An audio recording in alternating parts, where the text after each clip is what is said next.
I was 18 years old when I got married. I belonged to a very conservative family, a Baloch family, where good daughters never say no to their parents. My father wanted me to get married, and all I said was, if that makes you happy, I'll say yes. And of course, it was never a happy marriage.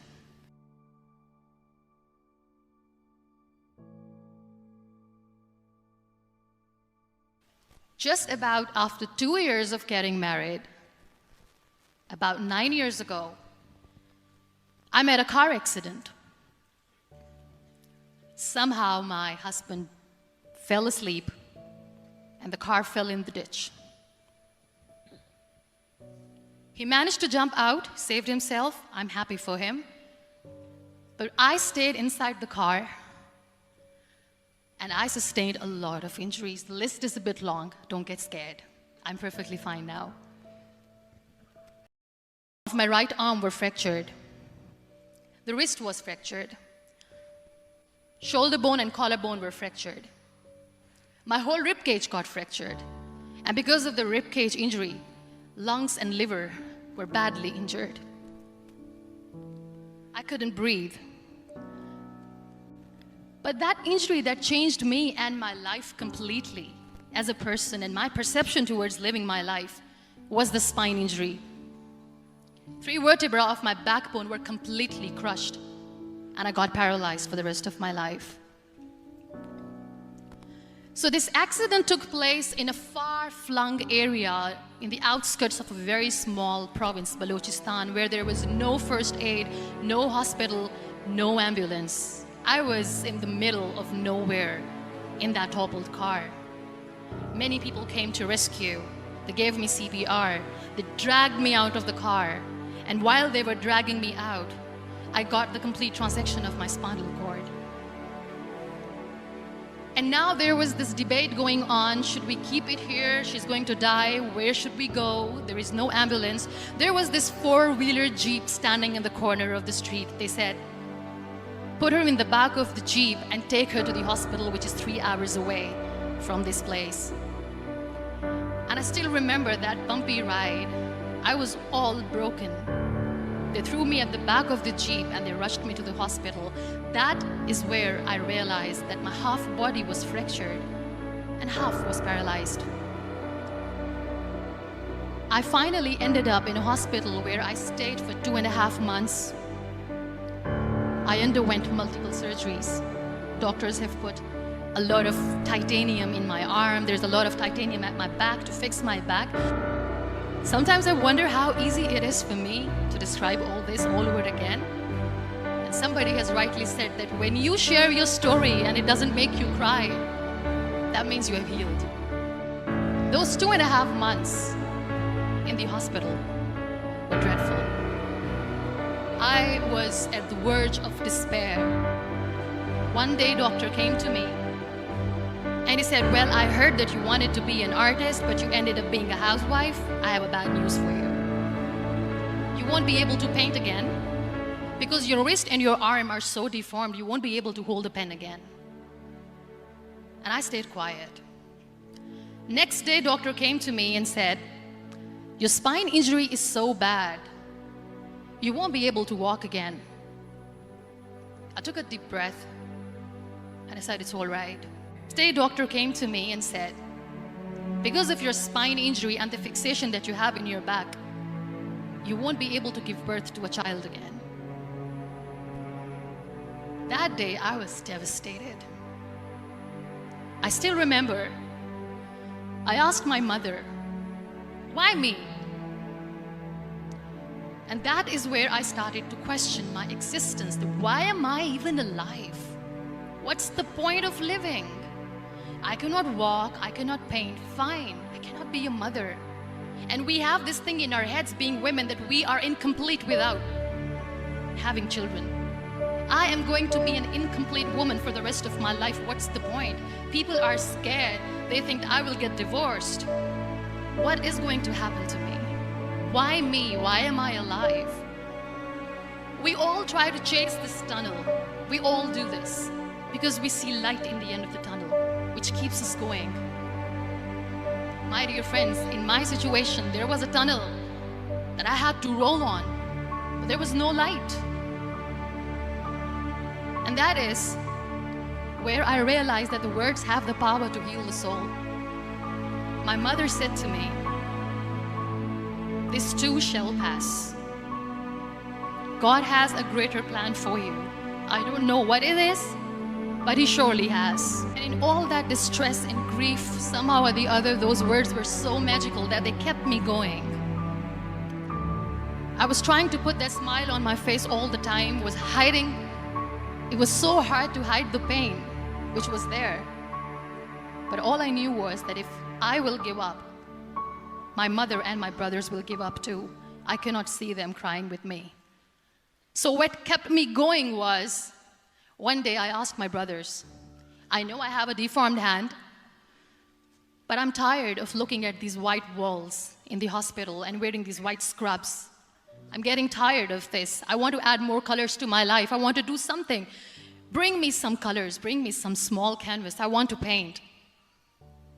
So the very first painting I made was on my deathbed, where I painted for the very first time.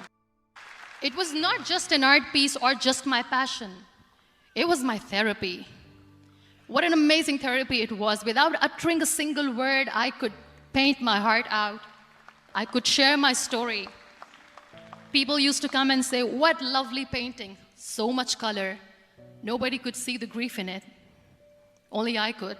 So that's how I spent 2.5 months in my hospital, crying, never complaining or whining, but painting. And then I was discharged, and I went back home. There were a lot of infections in my body, a lot of allergies. So doctors wanted me to lie down on the bed straight for not 6 months, for not 1 year, for 2 years. I was bedridden, confined in that one room, looking outside the window, listening to the birds chirping, and thinking maybe there will be a time when we'll be going out with the family and enjoying the nature. That was the time where I realized how lucky people are, but they don't realize. That is the time where I realized that the day I'm going to share this pain with everyone to make them realize how blessed they are, and they don't even consider them lucky. There are always turning points in your life. There was a rebirth day that I celebrated. After 2 years and 2.5 months, when I was able to sit on a wheelchair, that was the day when I had the rebirth. I was a completely different person. I still remember the day I sat on the wheelchair for the first time, knowing that I'm never going to leave this, knowing that I won't be able to walk for the rest of my life. I saw myself in the mirror and I talked to myself, and I still remember what I said. I cannot wait for a miracle to come and make me walk. I cannot sit in the corner of the room crying, cribbing, and begging for mercy because nobody has time. So I have to accept myself the way I am. The sooner the better. And that day I decided that I'm going to live life for myself. I am not going to be that perfect person for someone. I am just going to take this moment and I will make it perfect for myself. And you know how it all began? That day I decided that I'm going to fight my fears. We all have fears. Fear of unknown, fear of known, fear of losing people, fear of losing health, money. We want to excel in career, we want to become famous, we want to get money. We are scared all the time. So I wrote down one by one all those fears, and I decided that I'm going to overcome these fears one at a time. You know what was my biggest fear? Divorce. I couldn't stand this word. I was trying to cling on to this person who didn't want me anymore, but I said no. I have to make it work. But the day I decided that this is nothing but my fear, I liberated myself by setting him free. And I made myself emotionally so strong that the day I got the news that he's getting married, I sent him a text that I'm so happy for you and I wish you all the best. And he knows that I pray for him today. My biggest fear, number 2, was I won't be able to be a mother again.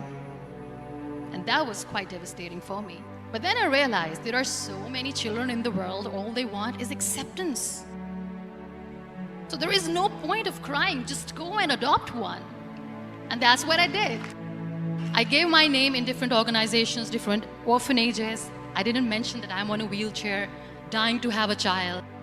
So I just told them that this is Muniba Mazari and she wants to adopt a boy or girl, whatsoever, but I want to adopt a kid. And I waited patiently. 2 years later, I got a call and they said, "Are you Muniba Mazari? There is a baby boy and would you like to adopt?" And when I say yes, I could literally feel the labor pain. I said, yes, I am going to adopt him. I am coming to take him home. And when I reached there, the man was sitting and he was looking at me from head to toe. And in back of my head, I kept thinking that, oh my God, he's going to say she's on the wheelchair. She doesn't deserve it. How is she going to take care of him? And I looked at him and I said, do not judge me because I'm on the wheelchair. But you know what he said? He said, I know you will be the best mother of this child. You will be surprised to know another bigger fear that I had in me. It was facing people. I used to hide myself from people. When I was on bed for 2 years, I used to keep the door closed. I used to pretend that I'm not going to meet anyone, tell them that I'm sleeping. You know why? Because I couldn't stand that sympathy that they had for me. They used to treat me like a patient. When I used to smile, they used to look at me and say that, you're smiling, are you okay? I was tired of this question being asked, are you sick? Well, a lady yesterday at the airport asked me, are you sick? And I said, well, besides the spinal cord injury, I'm fine, I guess. Those are really cute questions. They never used to feel cute when I was on the bed. So I used to hide myself from people, knowing that, oh my God, I'm not going to see that sympathy in their eyes. It's all right. You know, when you end up being on the wheelchair, what's the most painful thing? That's another fear that people on the wheelchair, or the people who are differently abled, have in their hearts, but they never share. I'll share that with you. The lack of acceptance. People think that they will not be accepted by the people because we, in the world of perfect people, are imperfects. So when you accept yourself the way you are, the world recognizes you. And it all didn't happen alone. You all are thriving in your careers. You have bigger dreams and aspirations in life. Always remember one thing. On the road to success, there is always we, not me. Do not think that you alone can achieve things. No. There is always another person who is standing behind you, maybe not coming on the forefront, but behind you, praying for you and supporting you. Never lose that person.